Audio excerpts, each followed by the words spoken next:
Contact reports on Ashtar Sheran.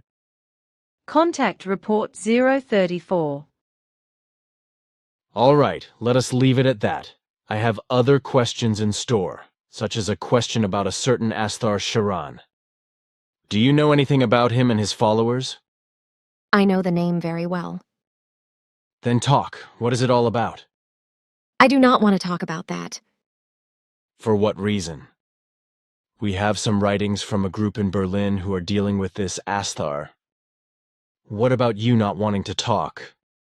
I can explain the facts to you, but only for you. Officially, I am only allowed to make a few statements. Then at least give these. I already said that we know the name very well. But we also know of the writings you mentioned, and more of various other things. Despite all our efforts, which we have been doing for years, we were not able to connect with these life forms. We could neither find them in the places mentioned nor ever locate them. We searched countless systems of normal time and countless dimensions for them, but nowhere was there a clue from them. Everything is very mysterious, and interestingly enough, the traces from all systems of this and other times and from all dimensions lead back again and again to the Earth, especially to Germany. There the traces bundle together and concentrate in a very specific place and on a very specific entity. This is a center of a very powerful secret organization, which you certainly do not know and which calls itself the Thule or Aris Society. In years of work, we have not been able to clarify why all this is so, why we continue to research in this relationship. However, it is absolutely clear that all impulses undoubtedly emanate from this center. The initiators of these impulses possess great knowledge and many powers. They are also in possession of few primary telepathic powers and many kinds of knowledge about extraterrestrial technologies, events, and about extraterrestrial intelligences, etc. We have established with absolute certainty that they transmit this knowledge through primary telepathy, via impulsives, and thus influence many Earth humans who are sensitive to it. But we have also established with absolute certainty that in the originators of these impulses, a goal prevails with the aim: preservation and elevation of the white race on this Earth from the descendants of the Aris race. Up to the present time, we have not yet been able to clarify what the meaning of the whole should be, and which actual powers are hidden in the originator. Everything is very well shielded through powers that are very difficult to penetrate. At any rate, one thing is certain. The primary telepathically radiated impulses are captured by various groups of humans and recorded in writing. These are sometimes very good transmissions and explanations that come astonishingly close to the truth, or even state it in fact. But the reason for this was so far inscrutable and unclear. However, we have certain values about it, which I am not allowed to name officially because they do not yet give an overall picture. However, it is clear that everything is concentrated around the Thule Aris Bund, but where it is actually controlled from is still unclear.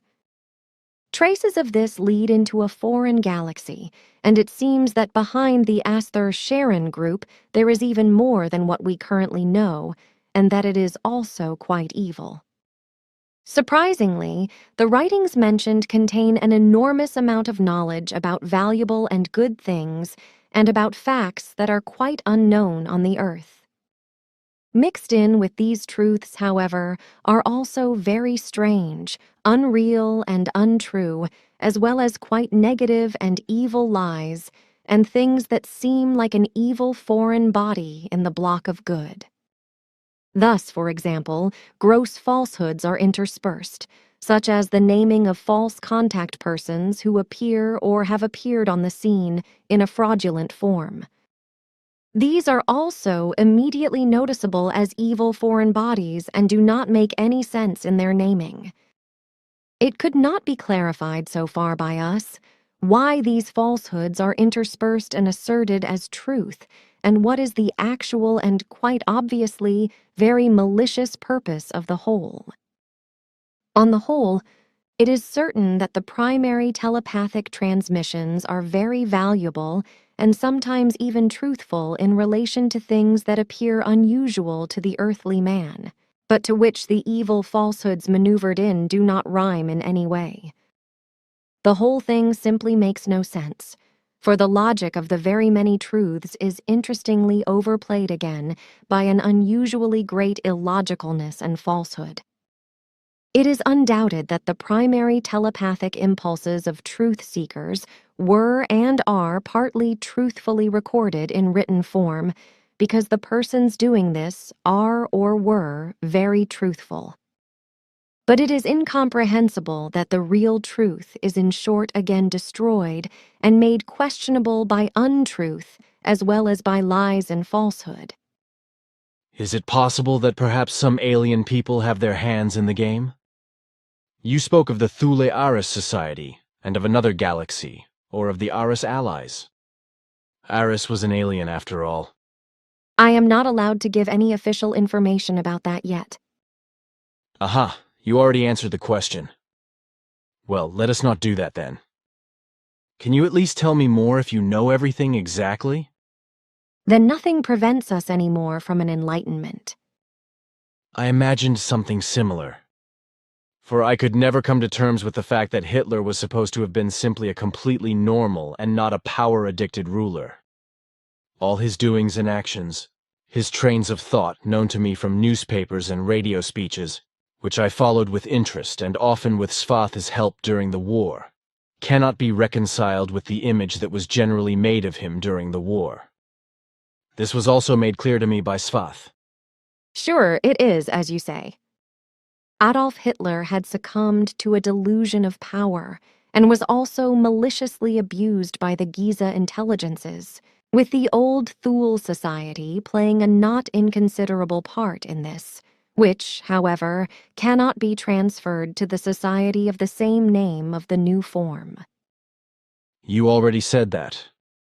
You have already spoken about this society before, in connection with Ashtar Sheran, or whatever his name is. It is said that this Sheran also transmitted a novel-like book, as it was explained to me, in which it is said that his clan took the dear Moses on board a beam ship about 3,500 years ago. The 10 Commandments were then given to him by these. In addition, this Sheran also claims that the events of Fatima can be traced back to his clan. You once gave some hints about these things, but you did not express yourself very clearly because you do not have exact certainty about these events. But you promised me you would enlighten me if you could figure it out. I am now interested in whether the then Thule Society in Germany is somehow connected to this Sheran tribe, and whether it has anything to do with the Giza intelligences. Your questions brought up a series of explanations I was going to give you today anyway. A few days ago, through painstaking research and surveillance, we were able to gain a clear understanding of the fact that Ashtar Sheran actually exists, and that the only reason we could not recognize him was because he fraudulently wrapped himself in this name.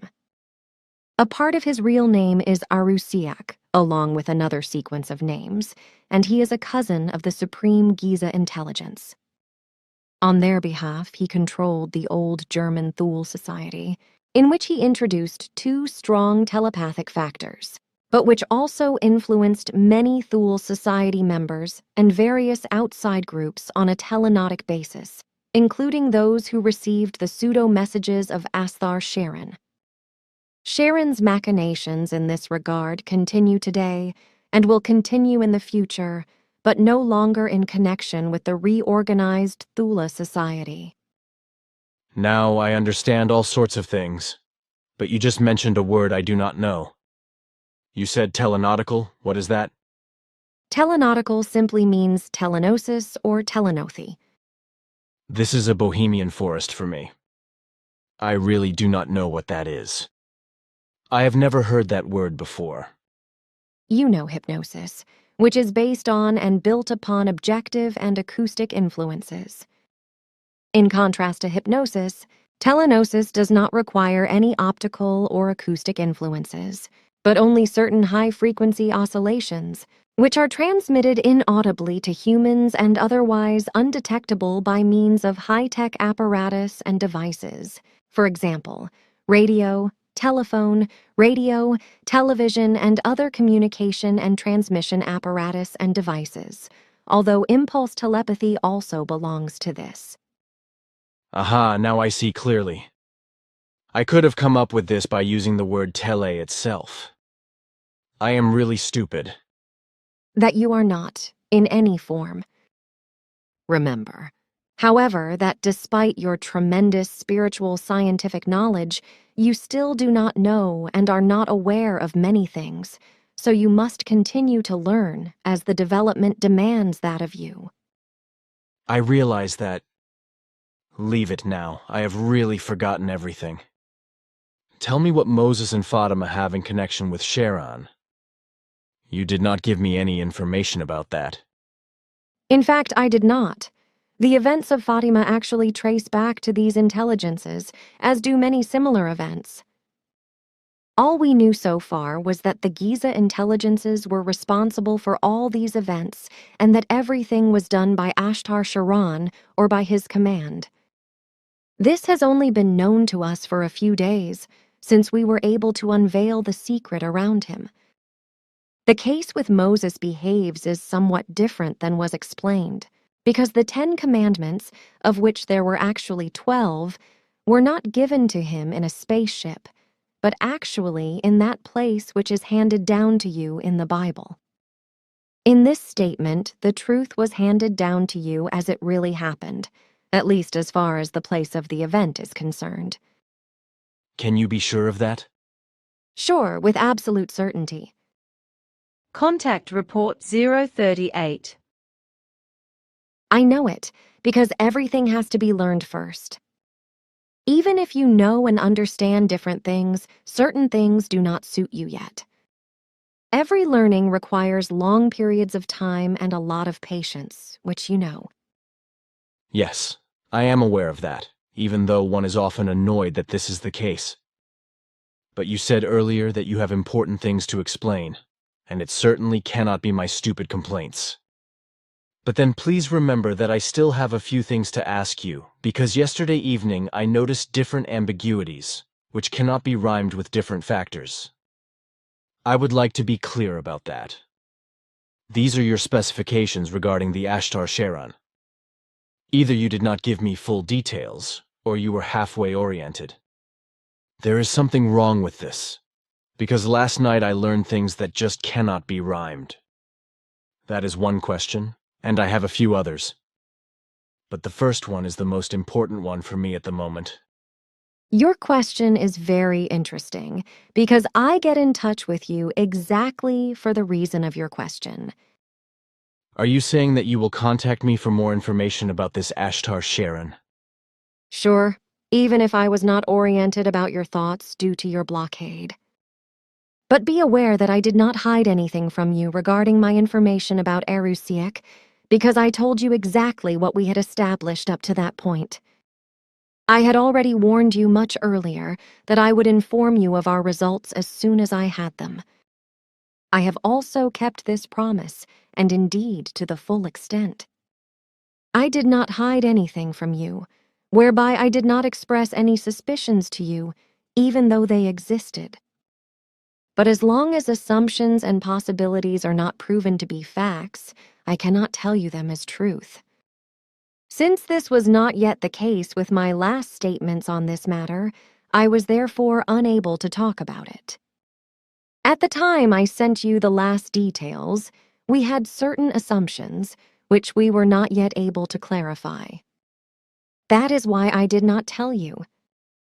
In the meantime, however, a group of us entrusted with these facts were not able to completely clarify the matter around Arusiak, alias Ashtar Sheran, alias, etc., but to a large extent, so I can convey the results to you today as an important matter.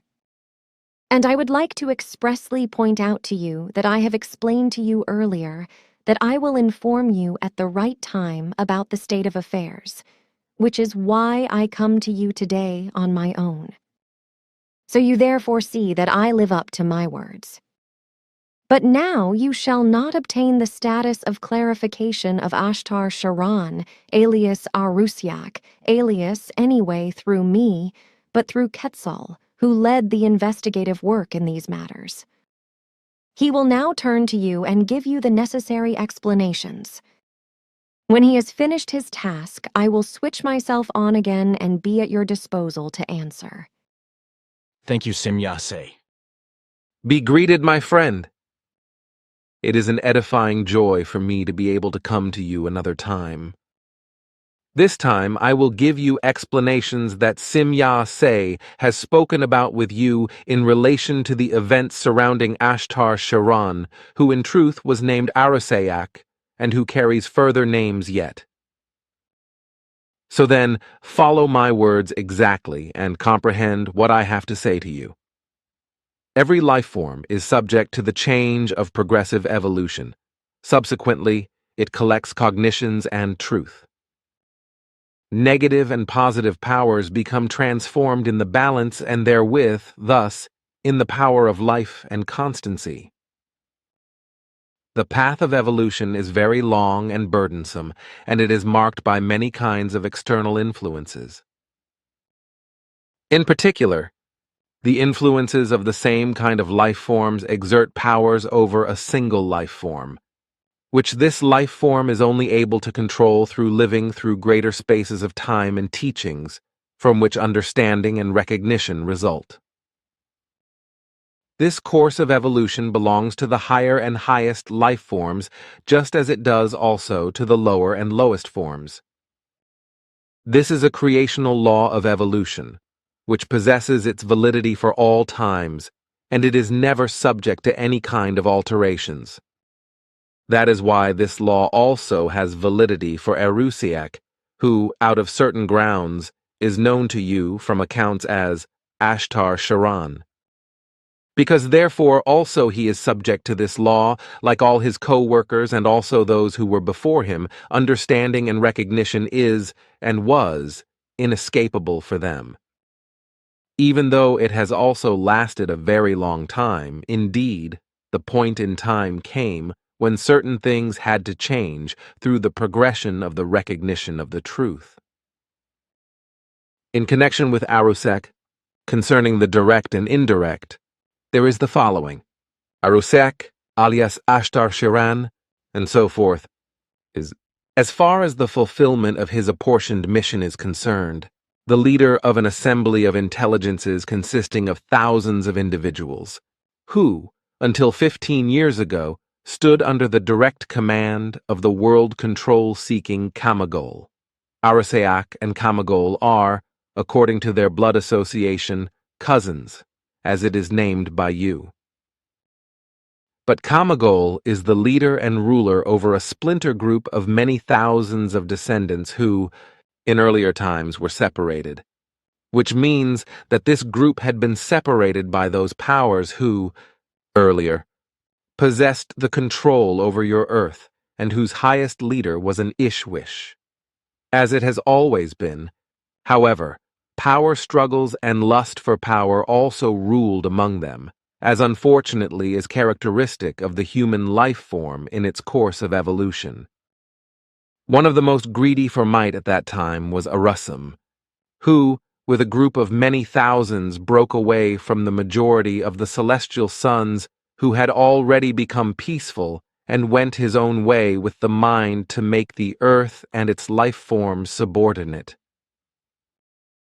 His way of obtaining his goal was that of lies and deceit, of misleading and false teaching in the form of cultic false teachings, which he was able to very skillfully weave into the religious teachings. Through emissaries and earth humans who had succumbed to him, he mixed these teachings among the earth humans, whereby he soon won many followers of his false teachings. It was primarily the gypsies on the Nile and in the further vicinity of the Mediterranean Sea and the Red Sea, who fanatically hung on his false teachings and began to spread them. But the Hebrews, as they were, later freed themselves from this rule, as Arusam had to cede control to his successor, who was then named Jehovah, and so forth, in the tongue of the earth humans. Having grown in the number of their people, the Hebrews created their own might, and elected themselves as chosen ones. They assumed for themselves the right to be qualified for world control and to be worthy as chosen people, although they were never a people, rather only a low human group of gypsies of all kinds of colors and races who had come together. But since the events of that time, they unjustifiably presented themselves as the first ones, as the pre-entitled to rule the earth, faithful to the examples who wanted to bring the whole earth into bondage. Thereby, they became renegades, as also were their models, who now, from their side, had to seek new ways to realize their wishes for power. They found these ways then also through Kamagol I, who succeeded Jehovah, who had assumed the name of an Ishwish. Like no ruler before, Kamagol I forced all terrestrial religions into the frame of blood-demanding cults which, unfortunately, were able to be maintained on the earth up to the current time. In spite of many efforts of the righteous celestial sons, they were not able to prohibit his evil machinations. Therefore, he could grasp the cultic religions around himself more and more and control the world. Mighty in many kinds of technical and consciousness-related resources and powers, Kamagol's assembly was able to force the earth humans into its power and completely lead them into a cultic religion confusion. However, also Kamagol I could not assert his position of power because, after he had created for himself a center and a headquarters deep under the surface of the pyramids of Giza, he was overthrown and disempowered by his own son, Kamagol II. In many things, he was even more malicious than his father, which he also soon proved through the introduction of monstrous mass killings of the earth humans. Very many bloody events on the earth, which were carried out through the cultic religions, in truth, concern the will and the influencing of Kamagol II. He and his assembly have become known in insider circles as the Giza intelligences. This is because they maintain their actual command center there and guide all events from there. Many kinds of efforts were undertaken to prepare an end for this command center and the driving force of this malicious assembly, yet that has basically failed up until now, because they have secured everything so much that effective alterations could only be obtained with malicious illogical force, which is not allowed to us and all others who are oriented regarding these facts. Kamagol I now selected one of his cousins as the authority over a group of thousands of individuals which had a quite special mission to fulfill, or would have had. This task was essentially based on the telenotic guiding of various groups of humans of Aryan lineage into certain paths, in particular in Germany, America, Argentina, and Brazil, in order to provide unconscious assistance for Kamagol's plans. During the first time period, Arusayak, therefore Ashtar Sheran, and whatever his other names may yet be, followed these orders unconditionally, so thereby Kamagol allocated further great power. But in the course of time he obtained many kinds of understanding and modified his behavior. Until then, he acted only according to the orders of Kamagol, so he only modified his tactic unnoticeably, and thereby influenced, firstly, his assembly, which he indeed required. By and by he obtained their trust, and they acknowledged him as their actual leader. So it was an easy game for him to, by and by, include the obtained understanding of the truth, and also to act according to it, even with the knowledge of his assembly. With their acquiescence, they loosened themselves from the control of Kamagol and formed a new splinter group, That happened in the Earth year 1933. Since then, Arosiak followed his mission, imposed on him by Kamagol to a degree, and transmitted his messages to various Earth humans using telepathic impulses. Because, however, he is not yet completely conscious of the truth, in his messages arise contradictions to which, however, no attention may be given. In various matters of the truth he is yet inexperienced, so he has to learn it first.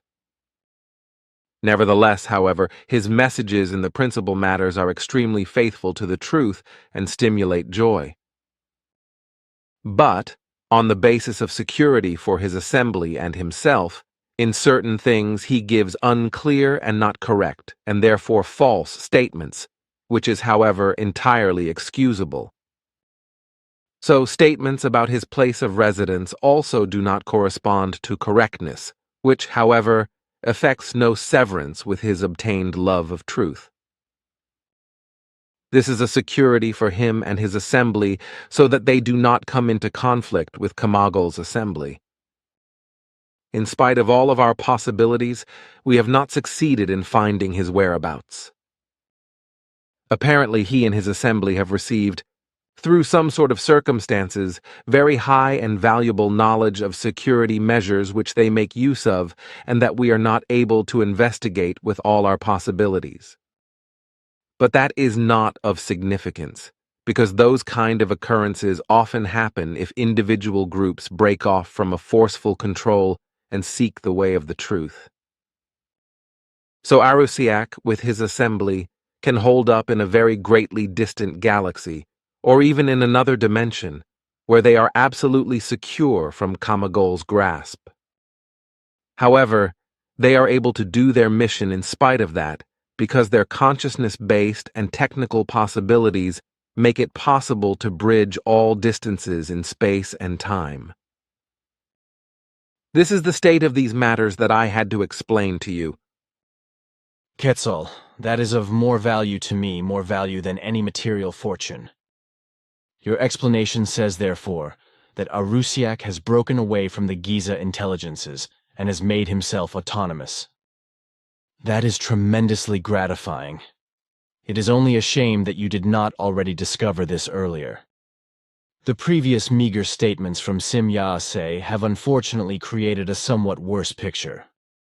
It is known to me, yet we did not want to leave you and the interested ones in uncertainty, that Arosiak belonged to the Giza intelligences. But we can just now transmit to you the truth known to us up until now, because we know it somewhat better. Still to mention, at any rate, is that, in spite of everything, a great factor of uncertainty exists in regard to the probity of Arosiak, alias Ashtar Sheran, alias, subsequently, it cannot be said with certainty that an intrigue and falseness is not still indeed hidden in the end behind the present manner of behavior. Ashtar Sheran's change of attitude provides, namely, some puzzle. I understand, and I see that it indeed is my own mistake if Ashtar Sheran or Arosiak, as he indeed really may be called, has maybe become wrongly evaluated by us. Sim Yaase really knew nothing about it because I myself at that time pressed her to keep me abreast of events. On the other hand, however, she could have said to me that her statements are not yet complete, and moreover, are maybe doubtful. With that, you speak a good word. Indeed, we also are often subject to mistakes, maybe also regarding our present assumptions regarding Ashtar Sheran. Now, live in peace. Sure, but the persons concerned would have been very badly misdirected. The same goes for those who have been deceived by earthly intelligences, namely by those who have the stolen beam ships of the Germans at their disposal and pretend to be extraterrestrials to earthly men.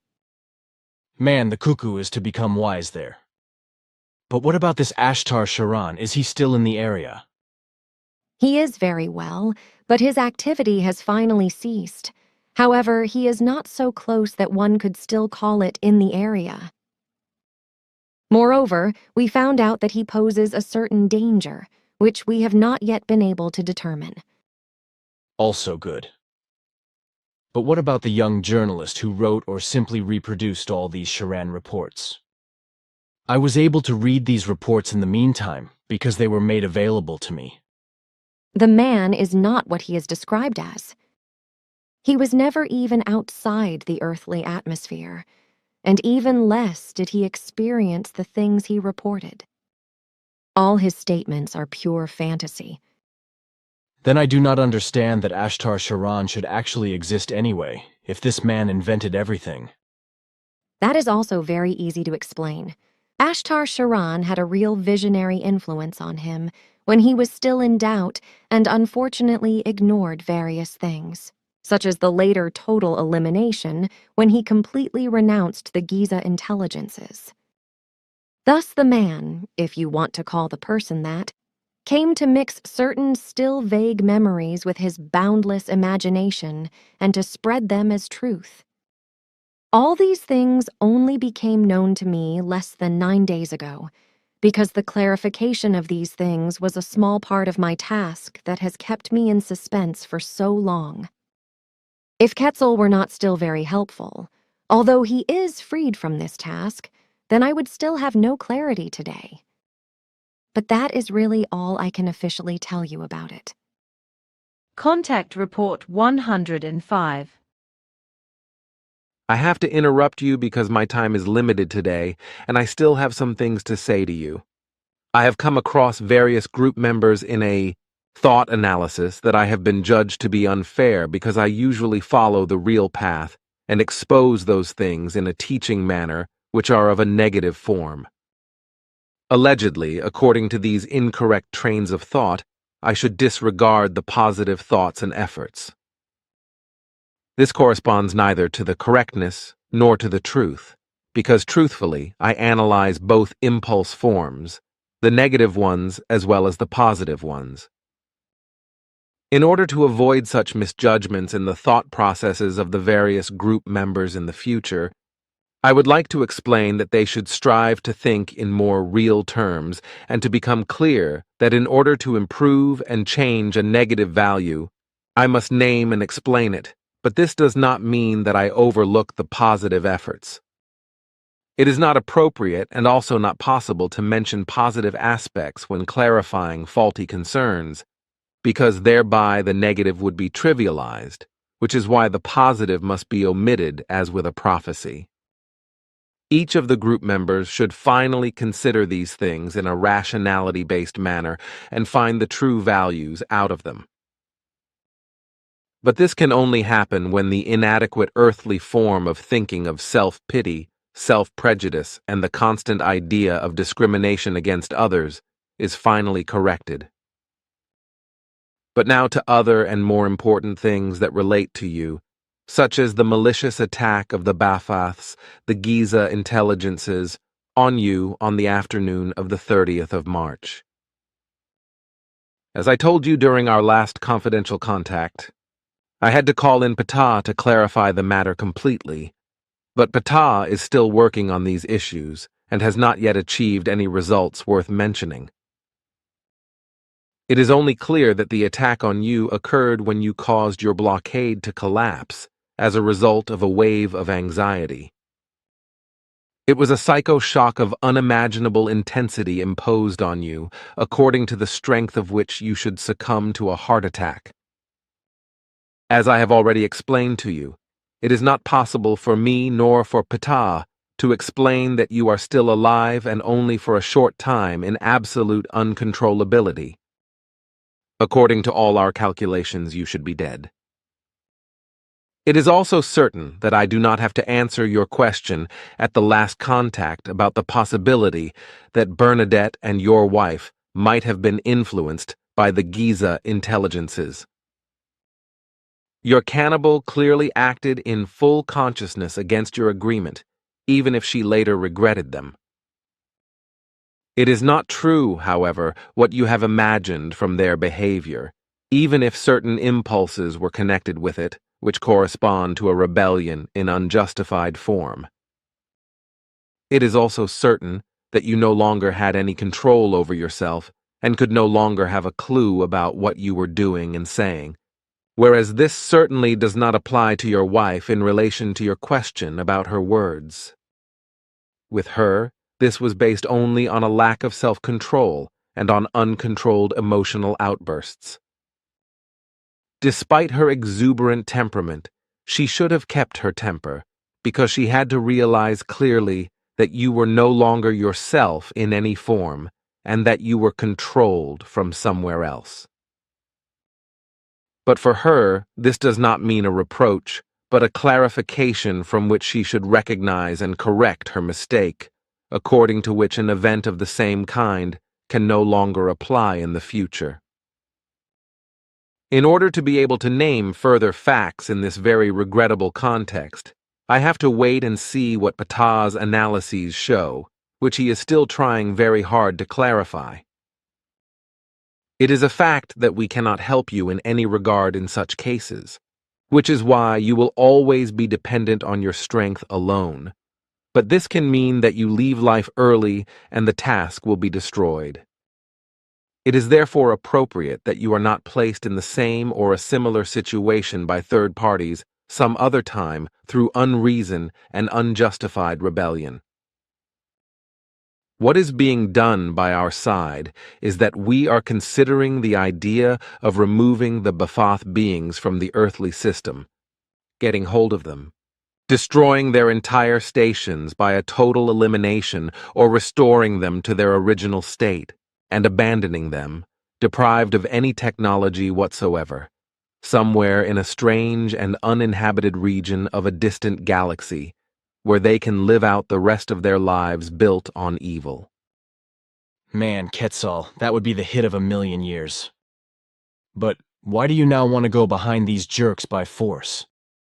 Their dangerousness suddenly becomes much greater, which is why we have to resort to logical Gewalt form of power, in other words, to Gewaltsamen Gewaltlosigkeit, powerful powerlessness. That is a word, my son. When is it supposed to happen? If the councils with the High Council coincide with our decisions, then the start of the enterprise will take place during the second half of this month. That is good, because a little rest will not hurt us. You and the whole task are still very vulnerable to other elements, earthly as well as extraterrestrial, the latter being related to the Ba'aths, Ashtar Sheran, etc. I can imagine that, but these Sheran types, etc. are certainly not as mean and dangerous as the Giza twerps. Do not let yourself be deceived, because the dangers are sometimes even greater, because these elements do not have to take into account that their existence becomes known. So this means that the anger continues despite everything. Contact Report 145. I think so, too, but now to Anatole and Miriam, and I would like to repeat some things, even for the better understanding of those who will later read our conversation. Anatole is a man who was used by a group of extraterrestrials as a contact person to pursue a very specific educational work on Earth. He stands, or rather, stood, in contact with humans of that group, who are under the leadership of a certain Ashtar Sheran.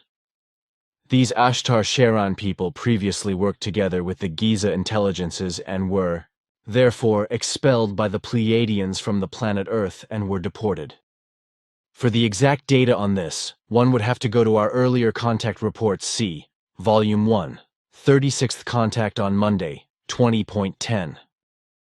1975, Part 460, and the following in 38th contact on Thursday, 13th.11. 1975, Pegasus, 488 and the following in Volume 2, 44th contact on Monday, 16.2. 1976, P, 81 and the following. To find these because I know that these things were discussed between you and me officially. Over the last decades, however, Ashtar Sheran and his people have obviously changed to the positive and to the truthly truth in such a form that they were allowed to remain active on the Earth practically, in a reparation process or in a reparation mission, whereby the Pleiadians have made several of their own older ships available to them. Thus, People of the Ashtar Sheran group already came to the Earth again a long time ago, recently searched for contact here, and worked or work for a certain truth mission, which consists, among other things, of confirming your existence and my mission.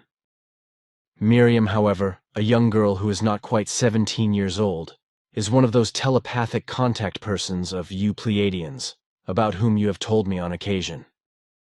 The girl knows Anatole personally, and is also extremely powerfully established in spiritual telepathy and in various other forces, which she should use for the purpose of our whole mission. In the next to last week of May, she called me, and I could ascertain her tremendous strength of spiritual telepathy. Then, through her, I also found out the closer relationships of her and your teamwork, and the unpleasant facts about Elsie in America.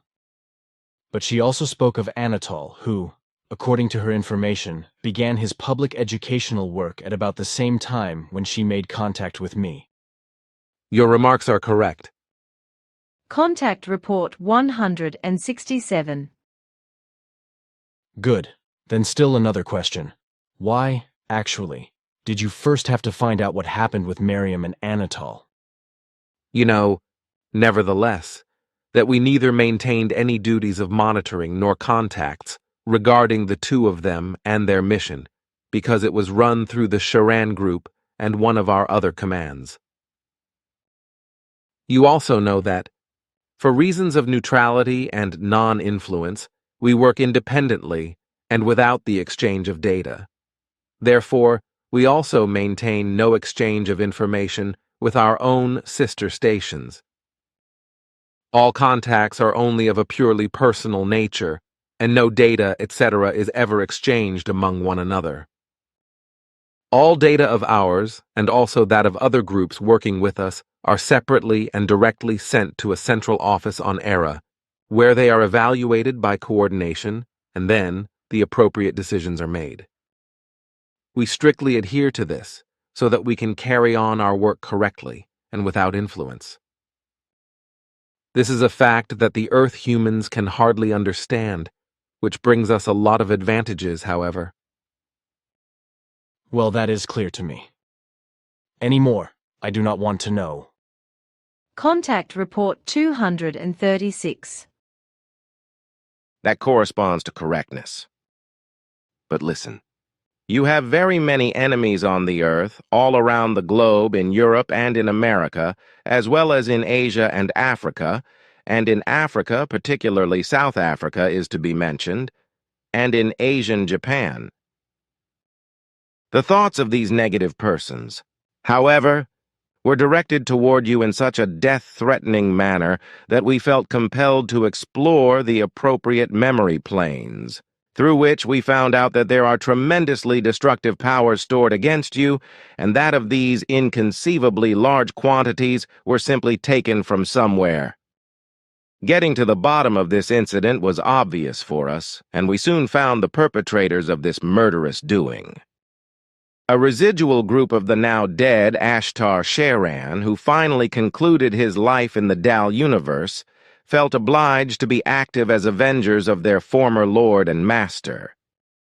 And since they thought that they could avenge their dead master most impressively if they would nip the teaching of the truth on Earth in the bud, they placed malicious, negative impulses in several of your friends, which made them become disloyal and enslaved to swindlers, deceivers, and liars, as in the case of Yoshi Kozakura and a few others. But in order to destroy the teaching of the truth, the spirit, and the creation, as well as its laws and recommendations, and to nip it all in the bud, they then thought that it was only necessary to transport you from life to death. And in order to manage all this, everything was to be handled in such a manner that a natural death would be faked.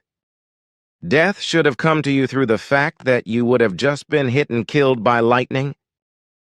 The intention was that a ball of lightning would be directed toward you by a search and target beam, whereby the explosion of the energy bomb would have then torn you to pieces, which we could only just barely prevent at the last moment, unfortunately, so that the fallible ones could realize their plans at all. Until now, It was necessary for them that they got a hold of all negative energies of your enemies by storing these in the aforementioned block of sapphire. With these forces, it was then possible for them to collect and accumulate the natural electrical ether energies that are concentrated at a small point above your center in order. Then, to form the energy ball as an actual high point, to shoot this out of the block of sapphire, and to let this follow behind the search and target beam at the same lightning-fast speed in order to rip you to pieces in its explosion. Then, for the human beings around you and also elsewhere, it would have looked as though you had been hit and killed by a strange ball of lightning from a bright blue sky, which would have then been represented by your enemies and by the traitors, as well as by all sectarians, as the wrath of God, as this was already devised and pre-programmed by the fallible ones, all of whom we have fortunately captured and whom, by the advice of the High Council, we have relieved of any technology and whom we have exiled to a planet for the rest of their lives, from where they can never return with certainty. Contact Report 251. The Earth humans, the genetically manipulated ones, were however also disobedient to the Lyran and Pleiadian gods, even if some of these gods wanted to forcefully put the Earth humans under their yoke and their rule, like, for example, the Giza intelligences and Ashtar Sheran and cohorts. The former well-meaning ones were also divided into two groups, one which swore revenge and became of a different mind, and the other which remained well-meaning towards the Earth humans and which also wants to return someday. But only these gods know what this will result in the future for one or the other group. If they really come back one day, then nothing good is to be expected from those who have changed from the well-meaning to the evil-minded, but who, despite their change to evil, could not return to their original home in the Sirius regions, because they became outcasts there through their treacherous actions, who since then have also had to be careful not to let the former creator rulers know the place of their existence, because they too fell into their vengeance spell. Despite their departure from the Earth and from the S-All system, these former well-meaning ones, who are addicted to vengeance, still have certain contacts with the Earth and occasionally come here, maliciously influencing Earthlings with false messages and visions, etc., as was also done by the dark elements of the ancient Lyrans. But these are only occasional intrigues, which, as a rule, take place in cultic religious sectarian form and have no all too great significance, because they generally only take place in a Christian cultic manner and therefore not in all earthly religious areas. The two groups of the former and the still today well-meaning ones have, already since their separation, had no more contacts with each other, and it is even very probable that such mutual contacts were strictly forbidden, whereby even the knowledge about the existence of the two groups among each other was extinguished, as Quetzal once assured me, according to secret clarifications from the Pleiadian side. Note Ptah from 6th January 2005. Regarding this evil-minded group, we are talking about the approximately 60 extraterrestrial men in black, who, however, have since the year 2002 no longer had any possibility whatsoever to cause any harm on the Earth, because the Pleiadian deprived them of all possibilities for doing so. Contact Report 257. Also in relation to Ashtar Sheran, a lot is lied about. Again and again, people come to us, who still believe in the nonsense that he still transmits messages to the Earth people and intends a rescue of his followers on the Earth. People simply do not want to accept the truth that this Ashtar Sheran, as his real name was, which was erroneously interpreted on Earth and changed into Ashtar Sheran, was eliminated already years ago in the Dial universe during his criminal fighting actions. Consequently, also his spirit form and his overall consciousness block are no longer present in our Dern universe. Lies, swindle, fraud, and delusions of all kinds unfortunately very often have a very long lifespan. Therefore, it is not surprising that even the most incredible Ashtar Sheran stories still circulate as strongly as in former times. And it is not surprising that new delusionally ill ones, liars, fraudsters, charlatans, and swindlers appear again and again in this regard, because with such untruthful things, a lot of money and other profits can be made on the earth with believers who respond to them. A fact that also applies to the so-called UFO contacts, that is to say, to the alleged contacts with extraterrestrials. Contact Report 260. Ashtar Sheran, that is to say Arusiak or Ashtar Sheran and whatever else this criminal called himself, was eliminated in the Dal universe during a serious battle, as he was attacking a planet or something like that, as you have explained. Now, the question arose as to whether he is now incarnated again. Do you know something about this? What you say is correct, but whether he is now reincarnated should be answered with a no. For in the regions where he lost his life, no overpopulation problems prevail on the planet. Therefore, it will still take a very long time before he will be arranged into a reincarnation. To our knowledge, 300 years will pass when I make my statements in accordance with the earthly calendar. So other time relationships prevail there, whereby I have just alluded to the duration of a year. That planet, in whose outer space Ashtar Sheran lost his life, and in whose otherworldly space, in accordance with the validity of that which is creational law, based, his spirit form as well as overall consciousness block, newly established themselves, has an orbital period around the central star that corresponds to 486 days, according to the earthly standard. Moreover, a day has 27 hours and a little more than 36 minutes, measured by an earthly hour. I actually did not want to know that so precisely, but in any case, dear thanks for your remarks. Contact Report 452. Thanks. Firstly, I would like to question you regarding the deportees, the Giza twerps, and the Pegasus refugees. In the 81st contact on the 4th of September 1977, Quetzal said the following. It is a work of the Giza intelligences in cooperation with the refugees from the Pegasus area. Namely, these were located by the group in Brazil about 6 weeks ago, and drew attention to these, whereupon a communication took place between them. The merger with the Giza intelligences was then only a question of time. Very well orientated about the events in your center and in detail about the group members, they also knew of the growing existence of the actual value of the Sohar Center. This, however, the actual value, means ultimate danger for them, because if it is perfected and if it is in operation, then they have finally lost. Exactly this they want to prevent, which is why every unobtrusive way to destruction will suit them. So they made the knowledge of the Pegasus refugees usable for themselves, and so also their equipment.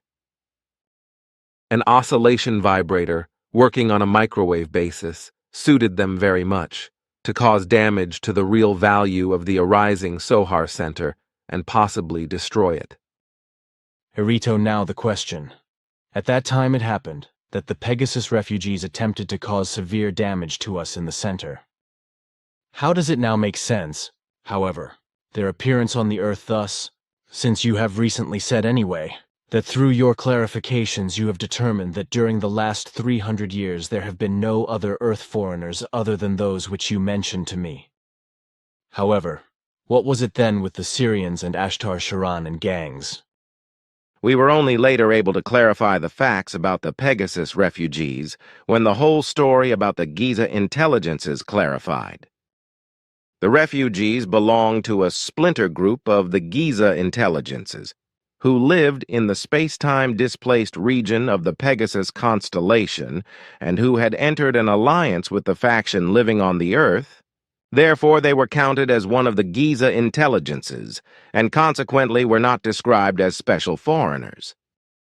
Therefore, also today we do not refer to these as special foreigners, which also applies to the Syrian fanatics and the faction of Ashtar Sheran, who for a very long time on the Earth tried to cause mischief again and again, and also were in alliance with the Giza intelligences.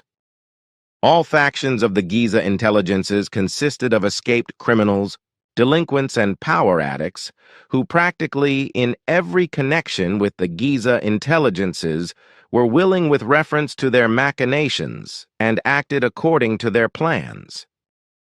Definite knowledge with respect to all of these connections of the Giza intelligences and all of their factions, however, we first received when we could establish contact with the scientists of the Syrians, whereby also the fanatical small group who were fundamentally responsible for the murder attempts on you could then be eliminated by Syrian forces. Then it was also this small fanatical group with few members who reported in detail about all of the connections before they were sent into exile. Oh, so then the Syrians therefore were active on the Earth for a long time. It is to be probably assumed, however, that they were not from the beginning allies of the Giza intelligences, while, however, the Giza twerps and the Pegasus refugees apparently already from the beginning belonged together. But why were they then refugees? They had to escape, because they also caused mischief on the world where they lived and were pursued by security forces of their home world. Yet it was, however, some other Earth-foreign fraternized factions who were part of the Giza intelligences who were in contact with these and had their bases with them. We do not consider these also one of the Earth foreigners, of course, that I mentioned to you. Still, you are mistaken respecting the Syrian men in black, because these also formed links with the Giza intelligences from the beginning, also like the faction of Ashtar Sheran.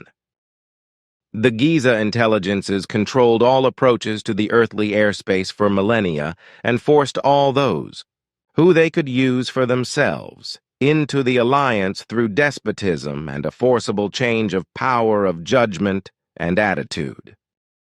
Since, however, you have never asked and apparently were also not therein interested regarding these connections, we also have never spoken about it. I understand a brainwashing that comes about by a forcible change of the power of judgment and attitude of the human being through strong psychic and physical pressure, in which also drugs and electromagnetic, electric and mechanical torture are often applied. This corresponds to the meaning of my words. Contact Report 563. Another question is the one that I am supposed to work out and answer for Michael Horn's questionnaire. Christian Freiner has translated the whole thing from English as follows. I read Wilbert B. Smith's brochure entitled The New Science, and you said that he was a contactee. Can you tell me if he was a contact person with the Pleiaren? Because in his writings he talks about someone called Alan, and according to your information, Alan is a liar. There is a pamphlet which remained unfinished because of his passing away in 1962, in which he talks about the 12 webs of reality. Can the truth be found in it? Note, Christian Freiner. This question refers to the list of genuine contactees provided by Simya Sewashi's.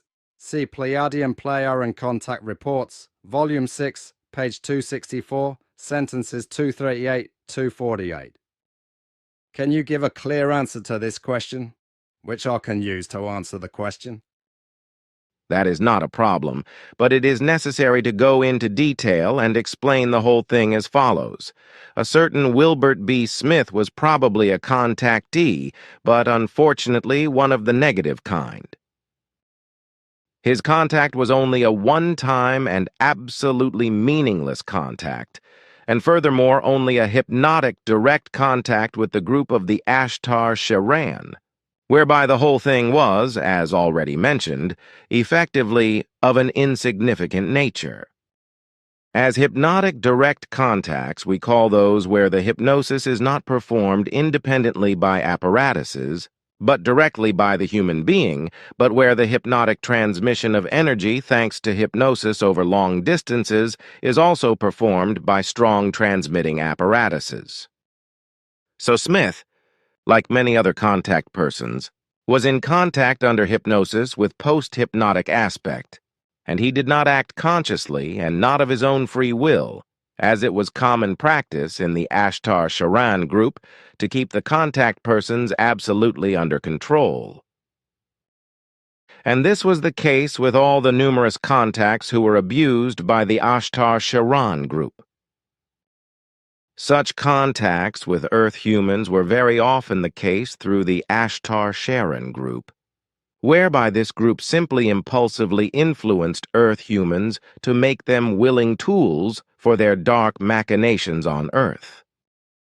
These influencers were in great numbers, but none of the human beings ever had any idea what the actual reality of the contacts was and how they took place. In fact, they never had any real physical contact, but always only hypnotic impulsive contact, with real visions also being part of the whole, so that many of those contacts, who were abusively manipulated by the Ashtar Sheran group, were convinced that they had real contact with extraterrestrials. So they were not aware that they had no real encounters with the aliens in this sense, and consequently they had also not flown in their flying apparatus, because in fact they were only pretended to have had real hypnotic visions. Through this hypnotic real vision illusion, the contactees were misled in such a way that they actually believed that they had real contacts with extraterrestrials and had flown with their flying apparatus. So they were no longer able to distinguish reality from the hypnotic illusion, and lived or still live in the implanted delusion that their contacts were real. A further fact was that these contactees were hypnotically and suggestively given false data about the origin of the Ashtar Sheran group. Thus, practically all these contactees were reminded of different places of origin. But all these facts were unknown to us at the time when we gave you the list of these contactees, because at that time we only analyzed the memories of the people concerned. These were, however, so profoundly hypnotically and suggestively manipulated that we were deceived by them and therefore did not recognize the memory manipulation. We only found out the real facts 3 weeks ago, with better technical possibilities, which we now have at our disposal and which we have now used for the first time. In recent years, we have noticed things that seemed strange to us in various such contactees, which is why we used the new equipment and devices to reanalyze the memory impulses of all still living contact persons and were able to penetrate their hypnotic blockade. In this way, we have now come across actual reality and truth. These evaluations lasted until yesterday, so today I can also tell you the results of our efforts and analyses. It must be said, however, that the persons forced into contact in this way are left with no conscious knowledge of their own, but only the post-hypnotic memory, which shortly after the manipulation became so strong that it could not be reversed. And this applies without exception to all those many Earth humans whom we have named individually or in lists as contact persons and who without exception have been forcibly manipulated in a hypnotic suggestive revisionary way by the Ashtar Sheran group. In all cases, however, the impulses were such that the recipients of the impulses had false visions and thought that they had experienced contact, which is why they took notes, wrote books, and also made public statements.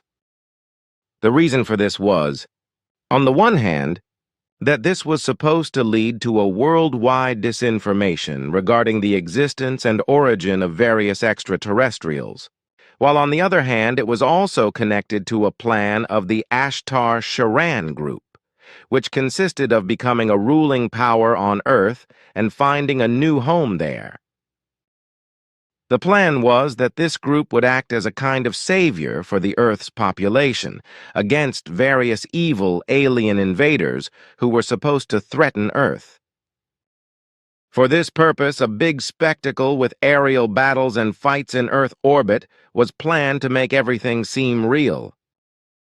And this would finally have led to the Ashtar Sheran group taking over the rule of Earth as an extraterrestrial armada, so to speak. So all this was aimed at with the hypnotic contacts to Earth humans, and it was all to come about after official contacts with the Earth governments had been established.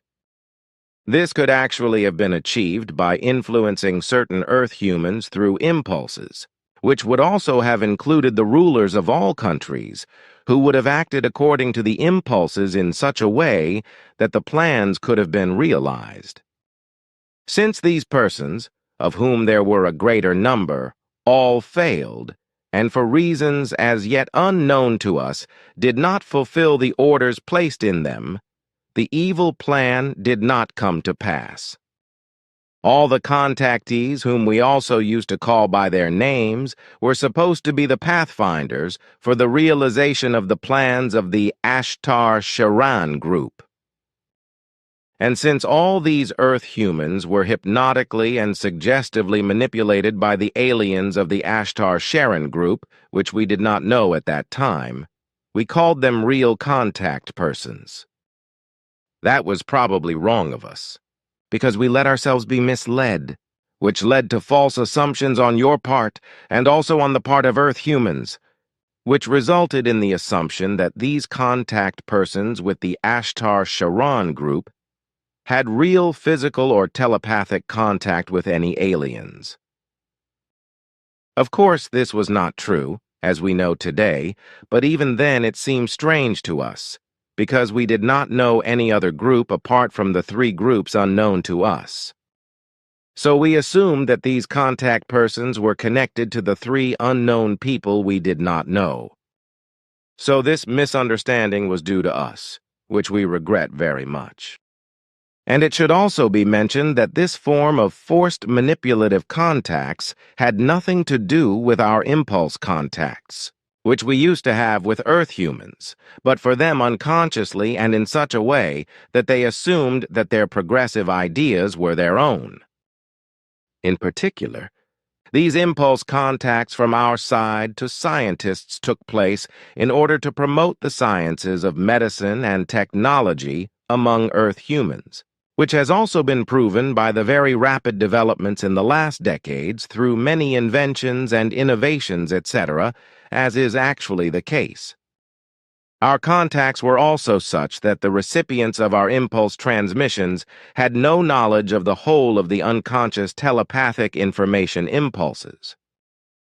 The Ashtar Sheran group, which finally ended in the Dal universe, as you know, was supposed to cause disaster on Earth, which would have happened if their manipulative machinations with the forcibly contacted Earth humans had been successful. As for the name Alan, which was used by Wilbert B. Smith, it was also a fantastic invention, as were all his utterances. With regard to the name Alan, it did not mean that he was a liar, but that the meaning of the name meant the liar. This is described in PP Volume 6, page 264, sentences Ptah 238-248, the following. With regard to the name Alan, or what this word is supposed to be, we found out that it is just a falsely invented word formation which has no value or meaning. This word form is also not to be found in any of our languages or in any language we know, of which we know and have stored more than 3.7 million in our entire field of knowledge and expertise.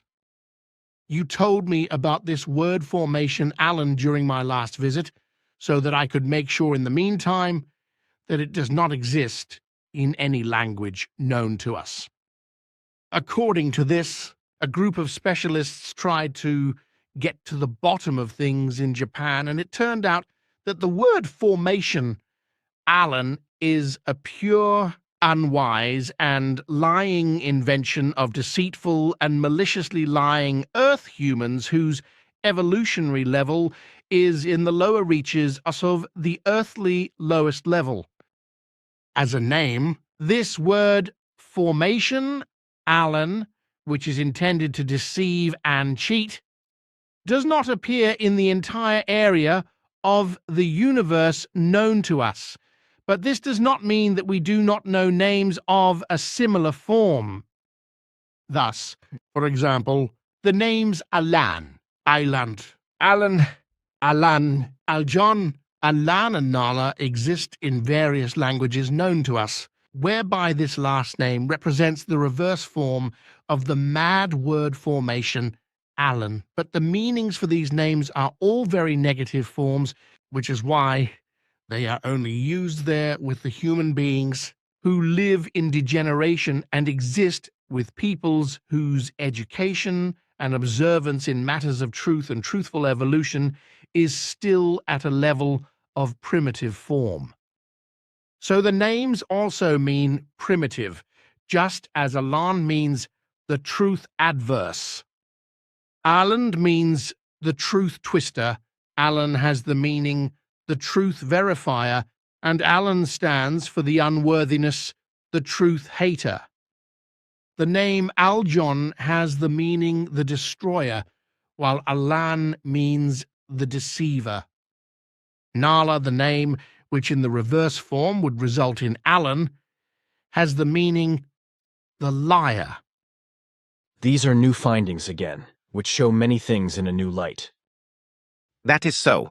But we are also not immune from mistakes and misguidance, not even in the mentioned relationship by the Ashtar Sheran group, which has been doing very bad things and has caused a lot of trouble regarding alleged physical and telepathic contacts with various extraterrestrials from allegedly different places of origin.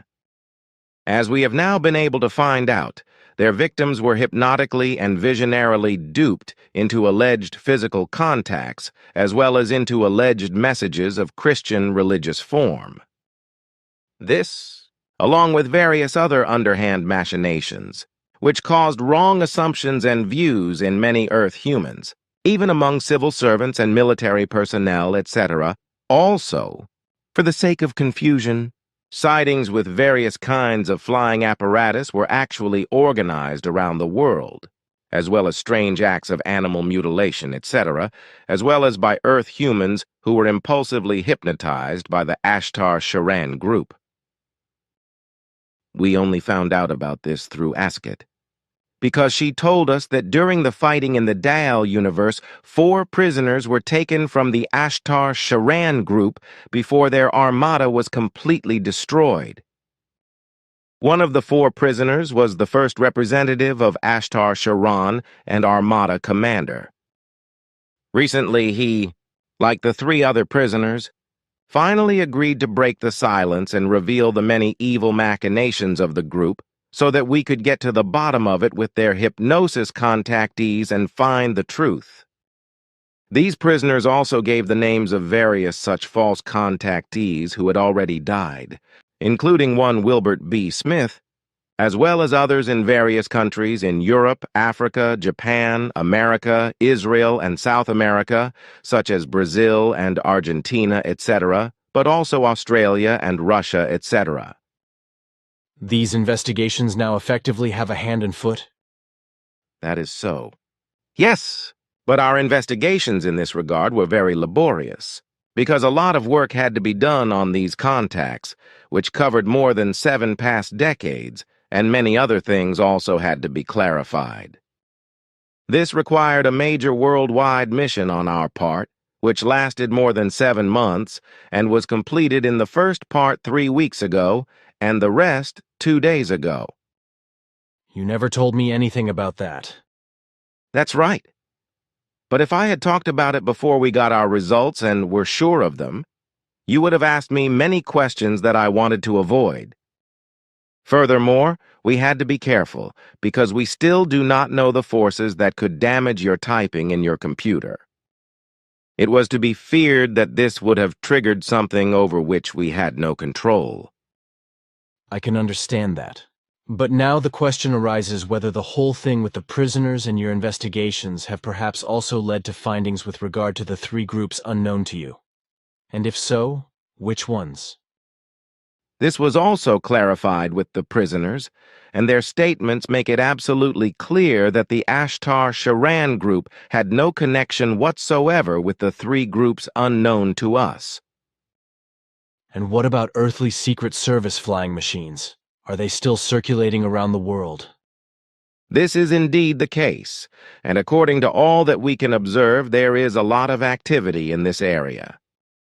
Quetzal once told me privately about prisoners, especially Americans, but also others who were taken to Czechoslovakia and then to the Soviet Union, where they were violently abused for medical and drug experiments.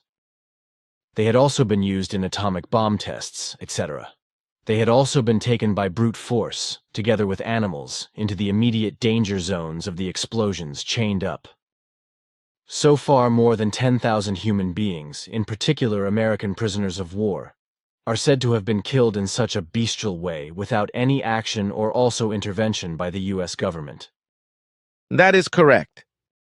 The U.S. government and the senior U.S. military personnel were aware of these events, which were such that captured U.S. soldiers and also other prisoners were taken by air to Czechoslovakia and from there to the Soviet Union, where they were cruelly tortured and effectively murdered in medical, drug, and nuclear weapons experiments.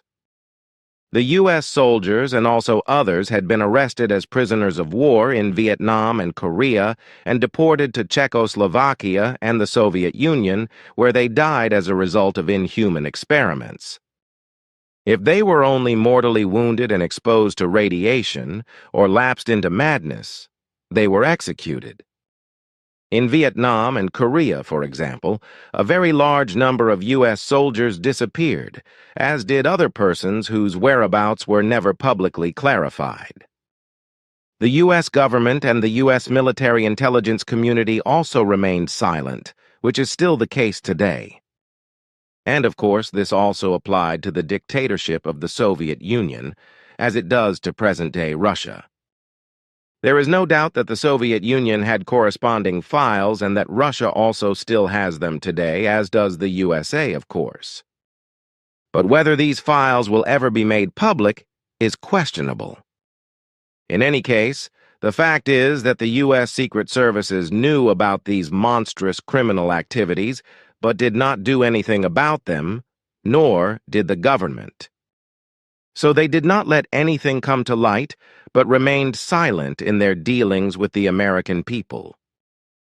I do not think there is anything more to be said about that, and I also cannot find words to say about it, except that it is probably very dangerous to spread this knowledge. Which you are certainly right about, because as far as we know, the files on this subject in the USA and Russia are still under the strictest secrecy. And that we are talking about it openly now can be dangerous. That may indeed be the case, but the point has now been made that we should also not hide it, even if it could be dangerous. The human beings should know what really happened. Contact Report 565. Bernadette can pass this information on to the national group. But what I am particularly interested in today is your last statements you made about the Ashtar Sheran group and the three groups you do not know. When you mentioned the three groups unknown to you during our last conversation on the 1st of June, I noticed a strange undertone in your voice, which I thought was as if you wanted to say more, but you did not. You are always very attentive, because what you are saying is correct. But unfortunately, because of everything else I had to explain, I have lost the essence of what I wanted to teach you about the unknown groups. Although we do not make any special efforts to find out more about the three groups, there are some new insights that we have gained. This has been possible because, on the one hand, we have received new techniques from the people of Asket, which give us a great many possibilities for many different clarifications.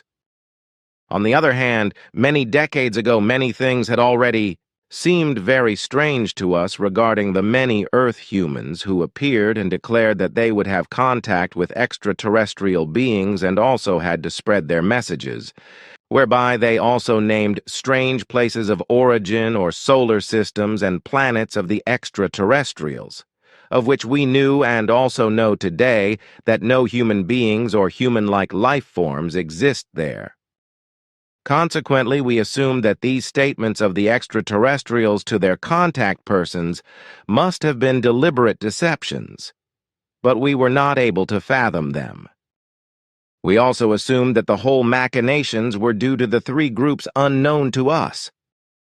We then let the whole thing stop and made the mistake of calling all the contact persons known to us through superficial clarifications of memories as real, as you then also made public through the contact conversations.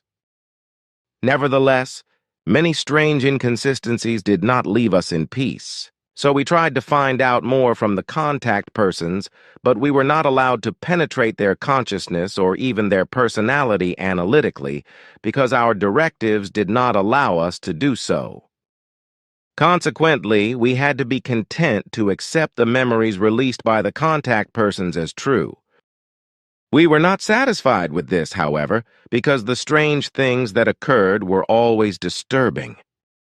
So we tried to change our directives in order to be allowed to fathom the absolutely personal nature of the contact persons and to penetrate their consciousness and personality in order to gain clarity.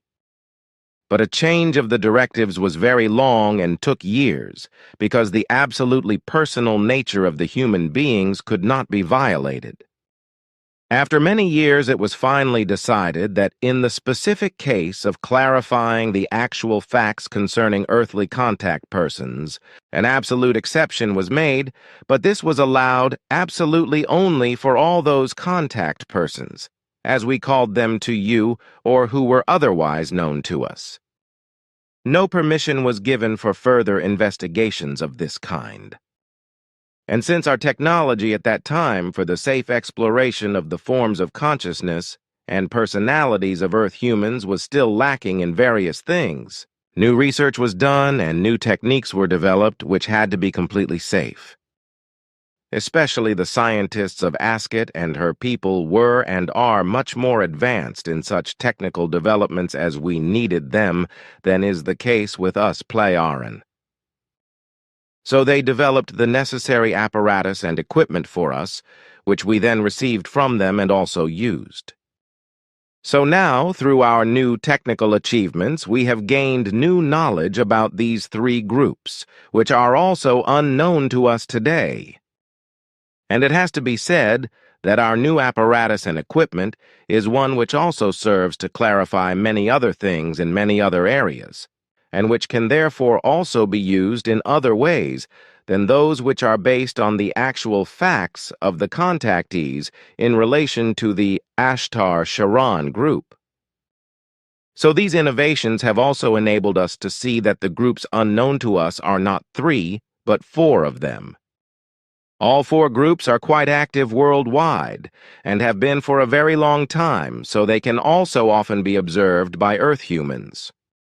So it also resulted from our investigations that we were able to gain a lot of information about the activities of the four groups, and we had to realize that the activities of these groups are much more extensive than we had known until recently. However, I am only allowed to give you information about this privately, if you are interested.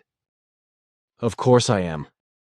But I have always believed that you control everything in this regard with telemeter discs, and also elsewhere in the world. So many observations, things, and strange occurrences can be traced back not only to the former Ashtar Sheran group, but also to these four groups? It was never mentioned, but only that many events and occurrences could be attributed to this Sheran group, from the hypnotic forced contacts to all kinds of unpleasant happenings and strange occurrences. Of course. But now it is finally clear that the four groups unknown to you are very active in different ways. But the question is, will you continue to ignore them, and will you also continue to protect yourselves against sight and detection from them? Yes, that is clearly the case because we are not interested in any contact with them. And since our latest clarifications and findings, we are now also absolutely sure that these four groups have no knowledge of our real existence. This, if we dispense with unclear assumptions, which are perhaps or even very likely because your activity with regard to the dissemination of the contact conversation reports has probably not remained hidden from them. I'm happy to do it. What interests me now? During the first time of our contacts, your daughter Simya-se talked a lot about the fact that various extraterrestrials come and go on Earth, and that they would also have contacts with Earth humans. How should this be understood now that you found out about the Ashtar Sheran group, and were able to clarify the whole thing? Must Simya-se's explanations now be connected with this? That is indeed the case, yes, in every single relation of the names she told you, which according to our latest investigations were connected with the Ashtar Sheran group.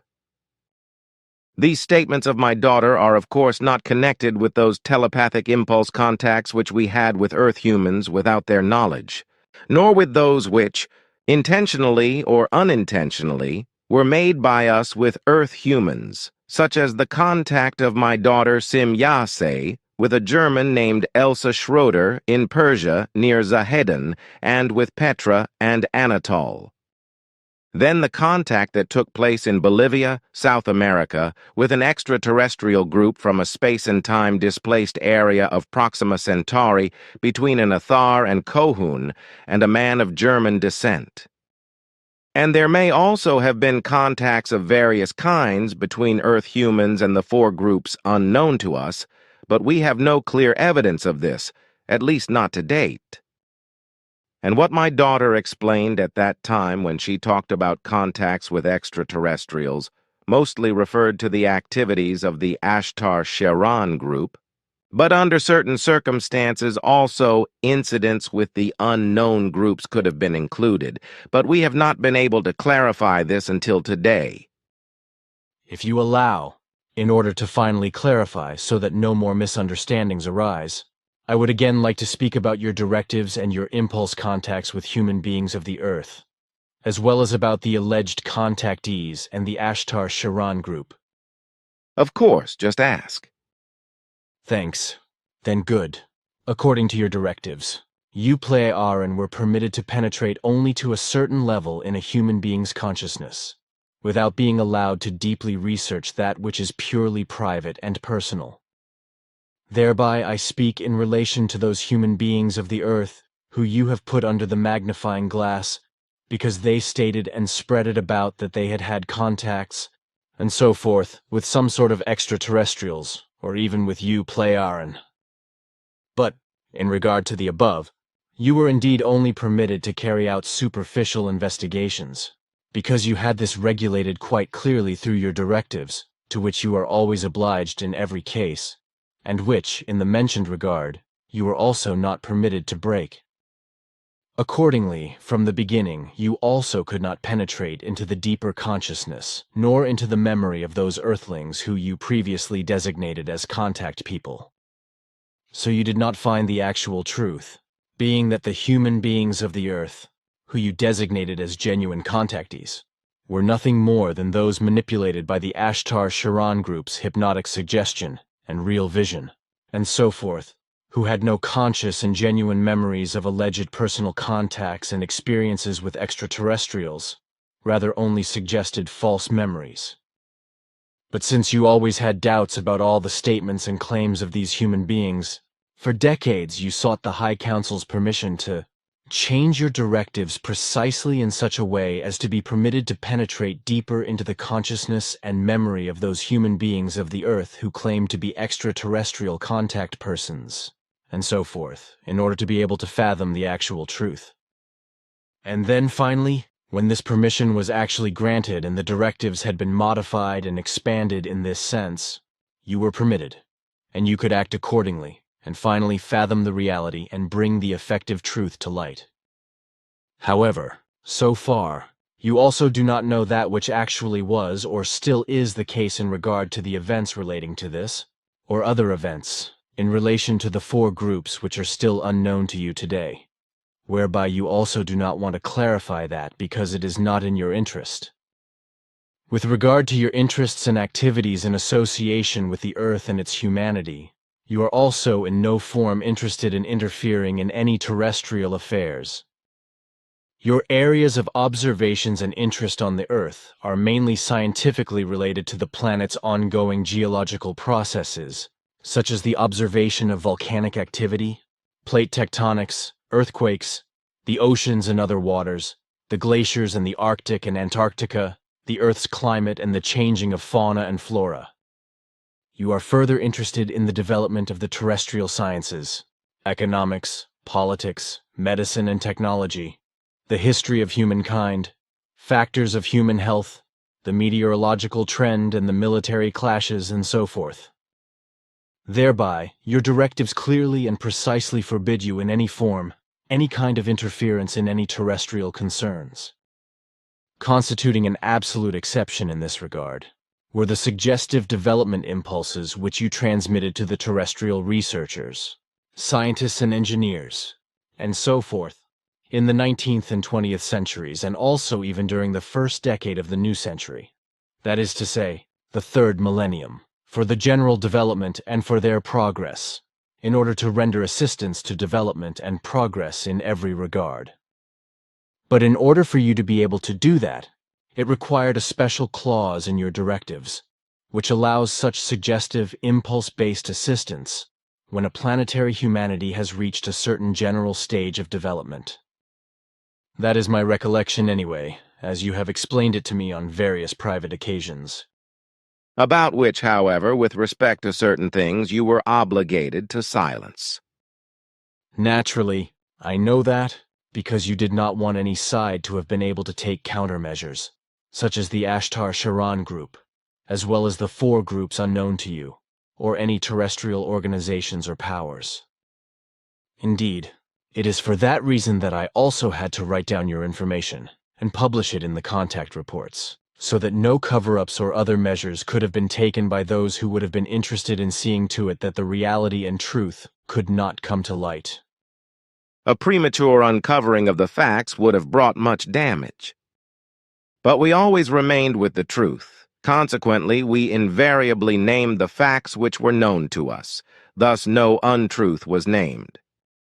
Mind you, as you also knew, the fact is, we did harbor doubts and made a lengthy effort to get to the bottom of the actual reality and truth of the matter.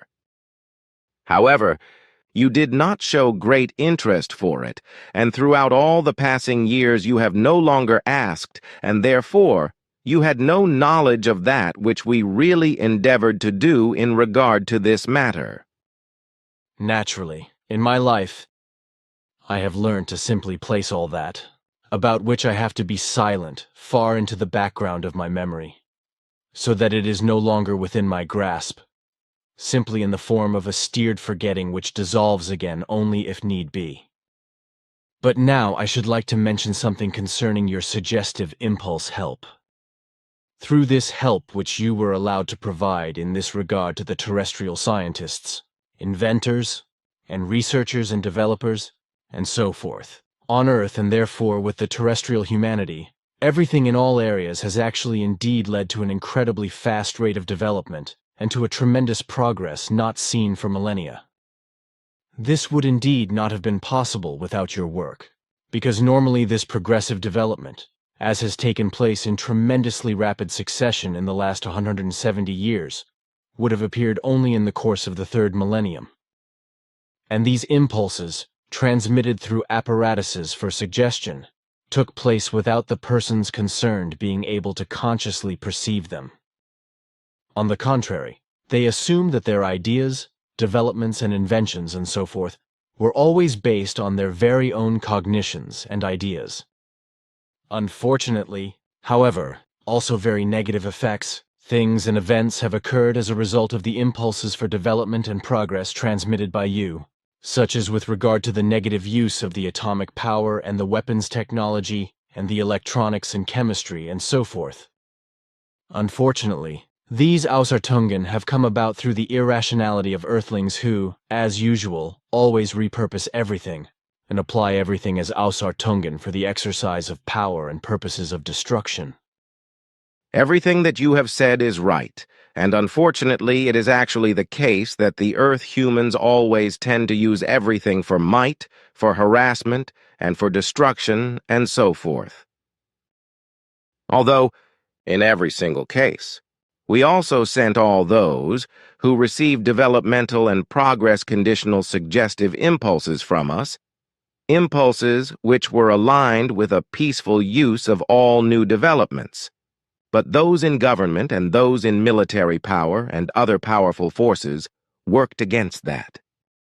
And unfortunately, the scientists, inventors and researchers and developers allowed themselves to be beguiled by them, and consequently, out of much of that which we put in place, for the benefit of Earth humanity, through unconscious, suggestive impulses for development and for progress in those capable of research, science, and development, ultimately only very much which brought death and destruction was created.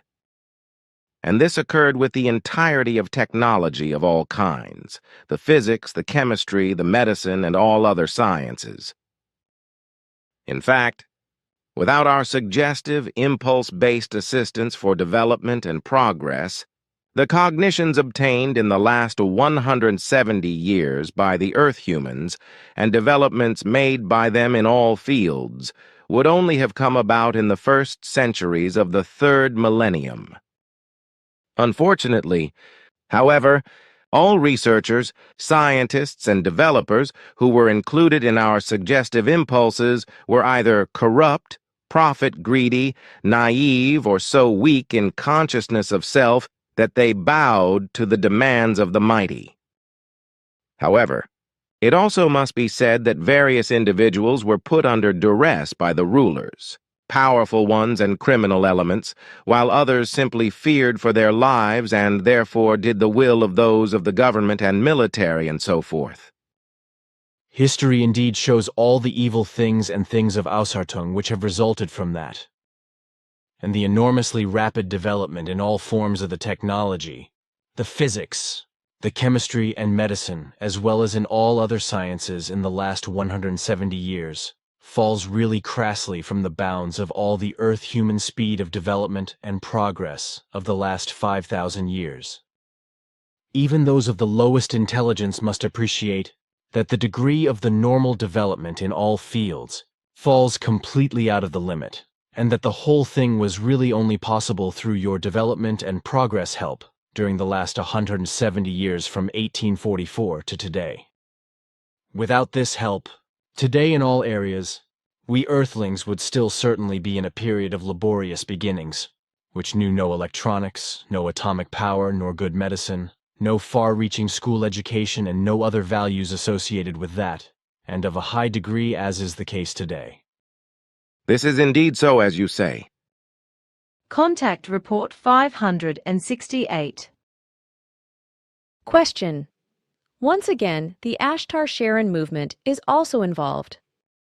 The fact is that a good friend of mine lives absolutely by their rules and says that the Ashtar sect teaches that there are angels to guide you, that Earth is in ascension, and that those who really try to follow the Ashtar teachings are also saved. Blah, blah, blah. These speeches are common in esotericism, but what does this really have to do with Ashtar Sheran? He is, who was called Arisayak, already deceased, right? I know that the Plearan know little about this community, but perhaps there is news? Answer. As far as Ashtar Sheran is concerned, it can be said in a nutshell that on the one hand, it is known how the name of this extraterrestrial came into the earthly language area, where it has since been exploited esoterically and sectarian and misused by would-be media, which are supposedly powerful in channeling for imagined messages. The alleged messages of all media, also the Cryon and Ashtar Sheran messages, are without exception nothing else but personal delusional, schizophrenic, or deliberately fraudulent machinations, because channeling, talking to the dead, etc., is absolute nonsense. But to Ashtar Sheran, who actually existed, whereby he first had an important mission, but from which he had fallen away and become a criminal. He had gathered a large armada around him and caused all kinds of mischief and inconsistencies, as well as that he himself, as well as his followers in bondage to him, hypnotically and suggestively influenced Earth humans and made them believe all kinds of nonsense. The name Ashtar Sheran was also suggestively implanted in Earthlings, who then, unaware of the truth of their suggestive hypnotic influence, turned it into an esoteric sectarian contact story and spread it, which has continued until today and has found a large number of followers and believers. And this is still the case, although Ashtar Sheran was truly a criminal and Ashtar Sheran was what his real name was. On Earth, the name was misunderstood and changed to Ashtar Sheran, but he, along with his whole band, was eliminated in the Dal universe years ago in criminal battles, so his spirit form is also no longer in our Dern universe. For more information, please refer to the Pleiadian-Pleiaren Contact Conversation volumes 1, 2, 4, 6, 7, 8, no. 12 is in preparation, in which further facts concerning Ashtar Sheran will be listed. The worshippers and advocates of the figure of Ashtar Sheran on Earth are, like the Cryan community, a widespread sect spreading nonsense under the name Ashtar Command, whose members actually believe in an alien named Ashtar Sheran, who is said to be delivering valuable messages. Contrary to the truth that Ashtar Sheran, or Arasaic, or alias Ashtar Sheran, is said to come from a people called the Santinians, he prosecuted a completely different people. The Ashtar Sheran believers claim that he is supposed to have been working on Earth for a long time. The sect also represents the alleged interests of Ashtar Sheran, who is supposed to have been active on Earth for many decades. And this despite the fact that the Pleiaren have been declaring for decades that he was eliminated in the Dial universe during hostilities when he wanted to conquer a planet with his armada. In Germany, there is a Santine representation in Berlin. The Ashtar Command goes back to the I Am movement, which was founded by a certain Guy Ballard as a theosophical community.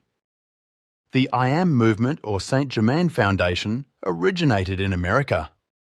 Its founders and leaders, the mining engineer Guy Ballard, 1878-1939, and his wife Edna, transformed theosophy, which originated in India, into an American theosophical doctrine of God's work. The leader of the Theosophists is said to have been contacted by so-called ascended masters. The alleged contact between the Ashtar Sheran Command and Ashtar Sheran is said to have taken place by means of channeling, which corresponds to a pure schizophrenic imagination, in which a medium is supposed to receive a message. A well-known medium from this sect is called Tuella, which is said to come from the English-speaking world. The alleged messages of this medium, which is very active, are not only available in the English-speaking world, but also in Switzerland and Germany, etc. The whole of these sectarian messages is at the heart of the evacuation of humanity on Earth by over 17 million UFOs, which cannot be seen at the moment. The purpose of the evacuation is to bring the Earthlings who believe in this nonsense to a higher vibrational level and thereby save them from the bitter end of time and humanity. So as usual with various sects whose members were supposed to be saved by UFOs, but which regularly went to pieces, or which were catapulted out of life by mass murder or mass suicide.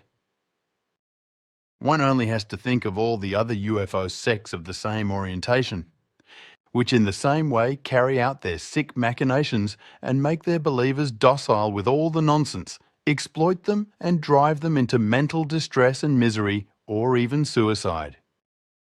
A bad example of this was the religious sectarian Heaven's Gate UFO sect, founded in the early 1970s in the USA by Marshall Herf Applewhite, which he then led together with the nurse Bonnie Lou Nettles until her death. The members of the cult were under the delusion of being extraterrestrials themselves, and the collective suicide of most of them took place in 1997 during the appearance of Comet Hale-Bopp.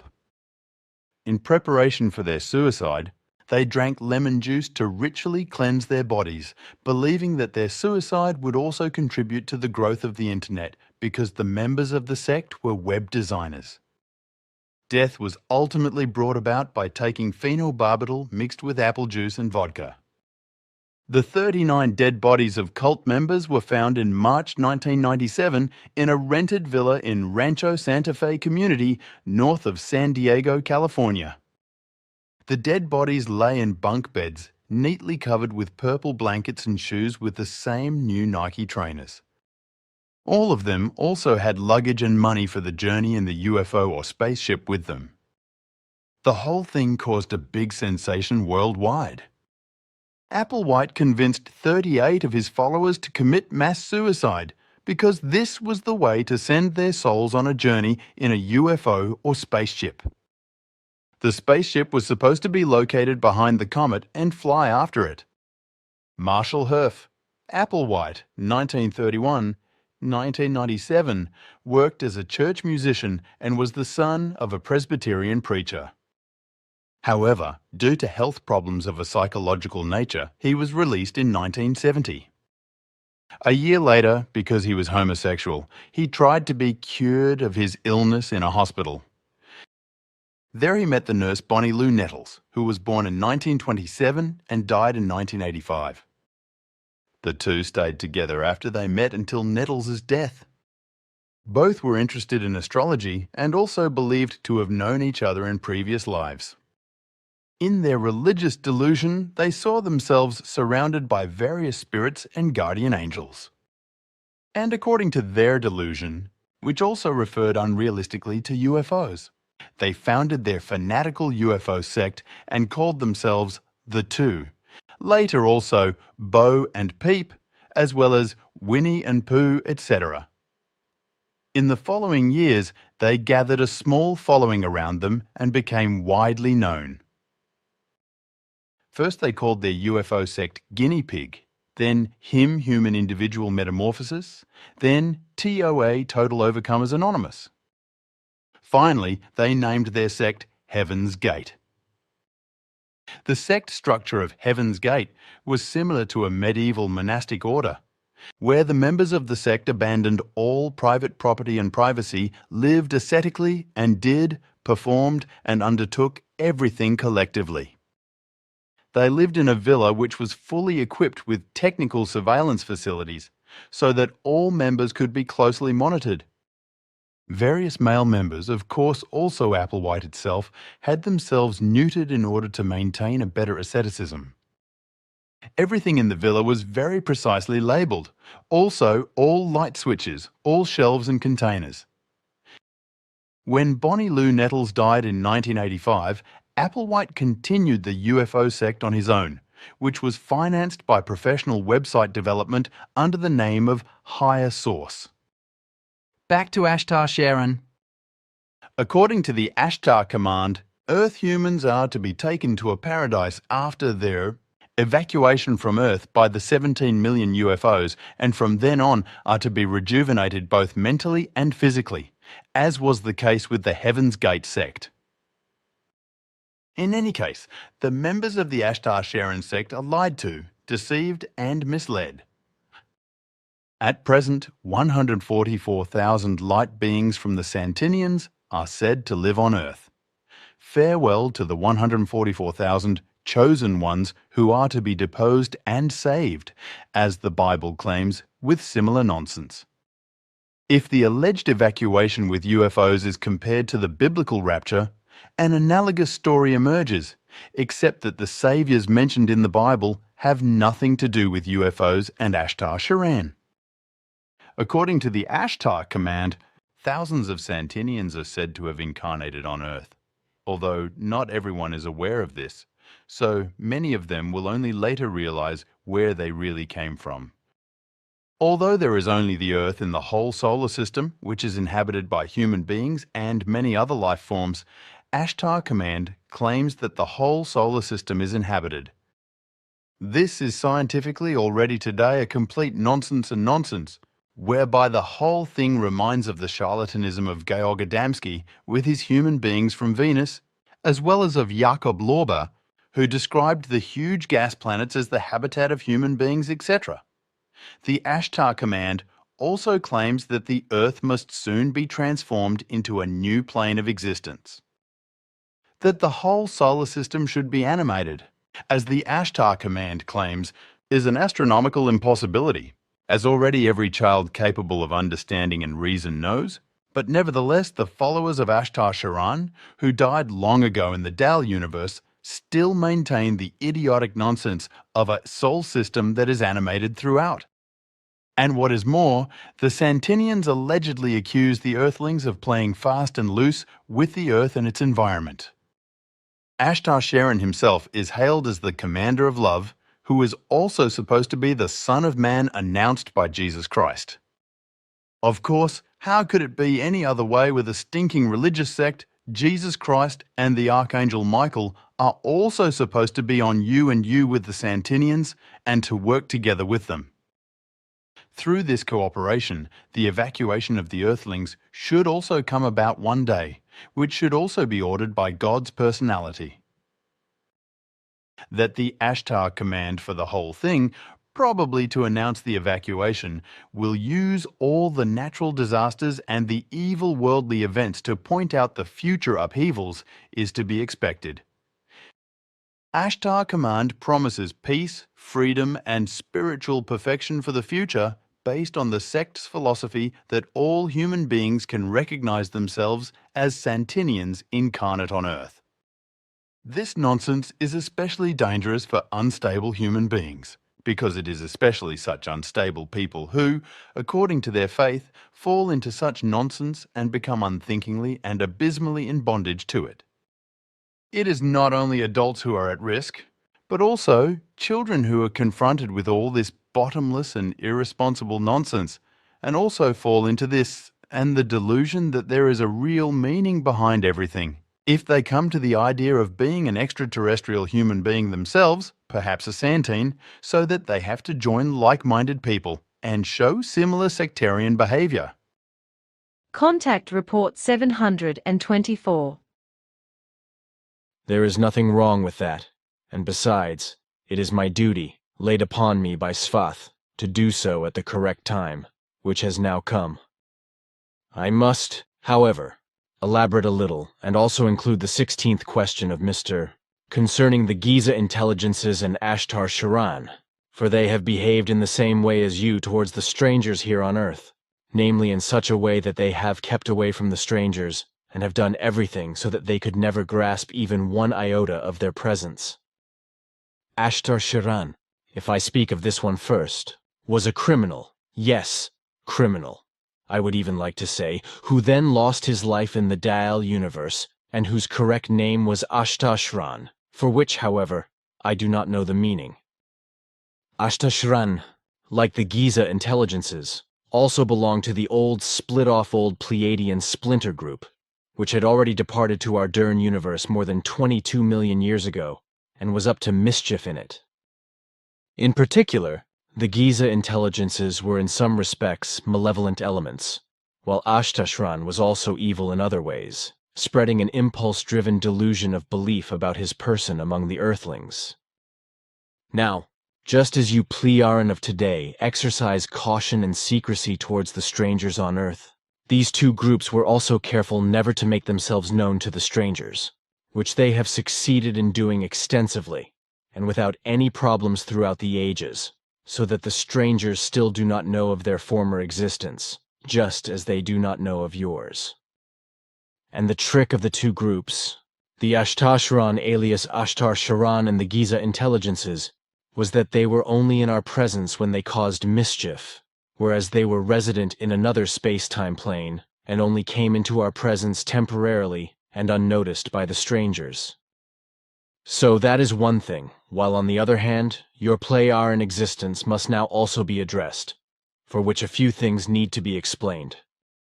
Firstly, as far as I know, the strangers on Earth have never been able to ascertain the existence of the Giza intelligences themselves, but have at most heard of them and, as a result, even assumed, because they themselves could not perceive them. Because the Gizayers, according to their old Pleioran technique, were able to shield themselves against any locating, etc., as you Pleioran are also wont to do today, that the speeches would only correspond to suppositions or a fib. And as far as Ashtar Sheran alias Ashtar Sheran is concerned, as far as I know, he was never in our presence anyway, but worked on his confused believers on Earth from another space-time plane. As for you, Pleioran, regarding a possible danger to you, your peace and tranquility, etc., I can only say what your father Svath explained to me and urged me to pass on to you.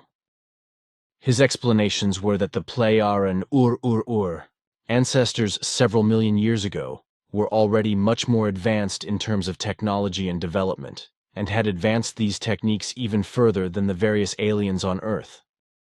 So this means that you Pleioran are far and away superior to the aliens in terms of your technical achievements, as we Earthlings say. This means that the aliens, even though they possess a highly developed technology that seems extremely futuristic to Earthlings, are still very far behind your Pleioran technology, and can do you no harm whatsoever if you continue to behave as you have done up to now, keeping back from them, not letting them recognize you, and not letting them locate you. This is just the way the Gisaler have also kept it, whose existence has thus never become known to the foreigners. It is also to be explained that you Pleioran in your Ankar universe in the Cyrus dimension remain absolutely safe from the foreigners on the Earth. If you continue to keep to your directives, which prescribe that you do not make any contact with foreign peoples and inhabitants of other planets, etc. In this way, and you know this very well, dear friend, as all Pleioran also know, you also protect yourselves from falling back into the old barbaric behavior, as it still prevailed with you more than 52,000 years ago and was marked by strife and war. And it is also worth mentioning that if the foreigners who are functioning on Earth should be able to penetrate other universes of our creation, they would first have to find out which of the 6 other universes outside ours it is that you Pleioran exist in. And if they were to find that out, then the even bigger problem would be to find that dimension or space-time structure in the Cyrus dimension that is a fraction of a second out of phase with our Dern dimension space-time structure. But that corresponds to a myriad of possibilities, just as it corresponds to a myriad of possibilities to find the dimensional gate that you use every time you beam back and forth between Era and Earth. That, Ptah, dear friend, is for the time being probably enough initial information that Svath has instructed me to give you at the correct time. And in this I think that this information given by him is to be the only information openly mentioned in reports of conversations. At any rate, that is my estimate of what your father has instructed me to pass on to you, for everything else is intended only for you, Pleioran, but not for others, so also not for the human beings of Earth. Thank you, Edward, dear friend. What you have explained is enough for today, and I must now think about it thoroughly before I can go on with it. Contact Report 870. I also think so. But what can you tell me about everything you mentioned earlier? I can only tell you what I inevitably know from Simyase and Ptah, so to speak, because I do not usually ask for more details. It is not my place to want to know something if it does not directly affect me. I have kept it that way all my life, and it has been good for me. What I do not know does not make me hot, and it is also the case that I am told yes if something is important to me. Therefore, I am also only aware that all of the Giza twerps were renegades from somewhere in your federation. They were just small groups of criminals, like we also have on Earth. But the twerps ran away in your universe, came to Earth and settled here. Your security forces then collected them and brought them back, where they were settled somewhere on an uninhabited planet and deprived of all the means that would have given them the opportunity to fly out into space again. There was also this Ashtar Sheran guy and co. but he was from the Dal universe. But he and his people behaved in the same manner as the others, whose 5 or 6 such groups were.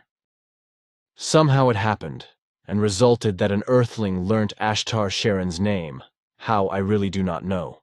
Who then worked around with it, but how, what and where, I also do not know. Perhaps the name was invented by the Earthling person, dreamt up or otherwise managed, I do not know. Somehow the name became known, as various things or even a story were also attributed to it. But that is all I know about it. As you Plearan have found out, others than you, all these groups have done unpleasant work on Earth and caused damage, but they had no contact or connection with Earthlings. All these groups also kept their distance from the foreigners, against whom they also shielded themselves and did not want to get in their way. But that was probably for security reasons, because the foreigners probably would not have handled them with kid gloves. In any case, and I know this, none of these little guys are still in this universe, that is to say, in our cosmos. And I do not know why it was tolerated for so long that these groups could remain here on Earth, and then also get up to their confusing mischief. Only then, when they began to cause damage in the center and even endangered my life, did you Plearan intervene and catch the twerps and take them back to the Ankar universe. Here on Earth, the security forces wait just as long for action to be taken, at least when it comes to large organized crime groups or criminal organizations. Small criminals, on the other hand, are apprehended very quickly, so the saying reveals a certain truth when it is said, "The little ones get caught, but the big ones are let go." This is what needs to be said, and the following is also relevant. When it is said that emigrants are from the Plearan or the Federation, they did not emigrate to this universe, but remained resident in the Ankar universe. This is also the case when artificial dimensional gates were created in the vicinity of us in solar systems known here. Only beyond our Milky Way have some from your Federation settled, but I have only minimal knowledge about this, except that this was hundreds of thousands of years ago. And another question related to the UFOs of foreigners, but I have nothing to say about them because they do not belong to the Plearan, and therefore also have no connection with you.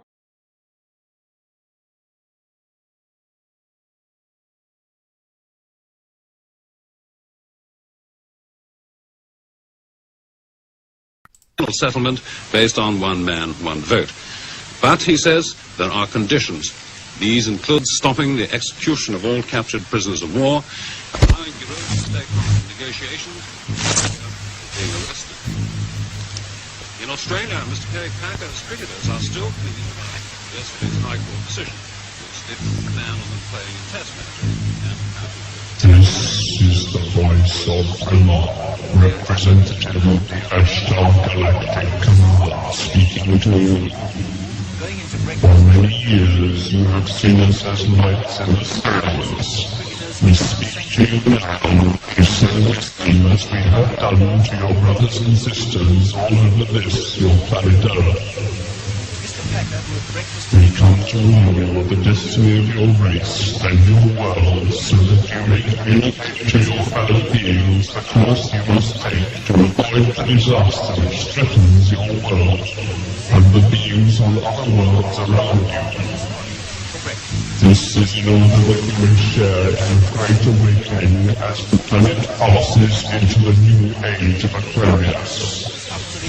The new age will be a time of great peace and evolution for your race, but only your rulers are made aware of the evil forces that can overshadow their judgments.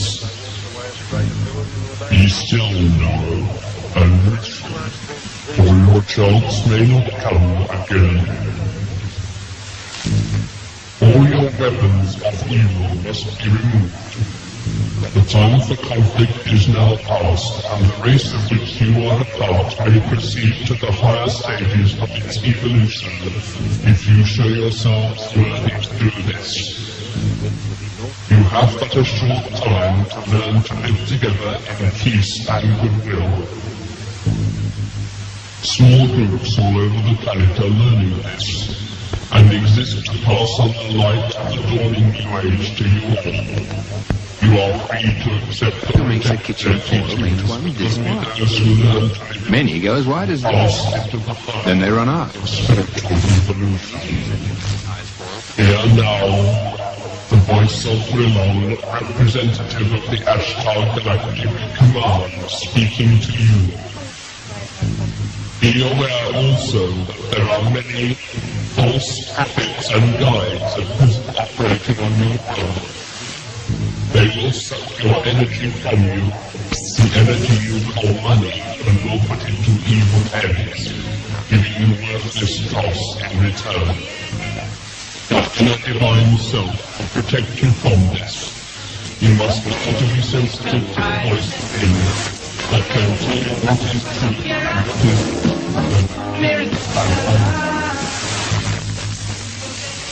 learn to listen to the voice of truth which is within you. It's such a Read yourself. This is our message. I really appreciate that we can't do anything. I insist so delicious, full of only really choice ingredients.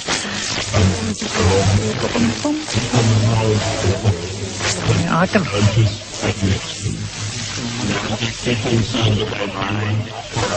Cats have 9 lives. Have no fear.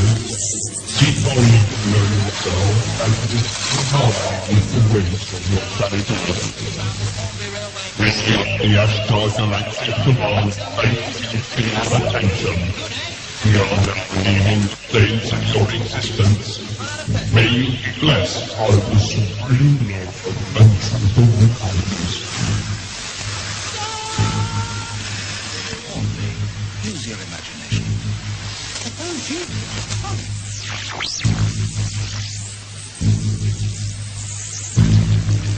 I just wanted to say thank you for tuning in, and if you would like to support me, you can go to my channel, hit the About page and scroll down, and you'll see the links on the very bottom. Very bottom right is support small business and donate.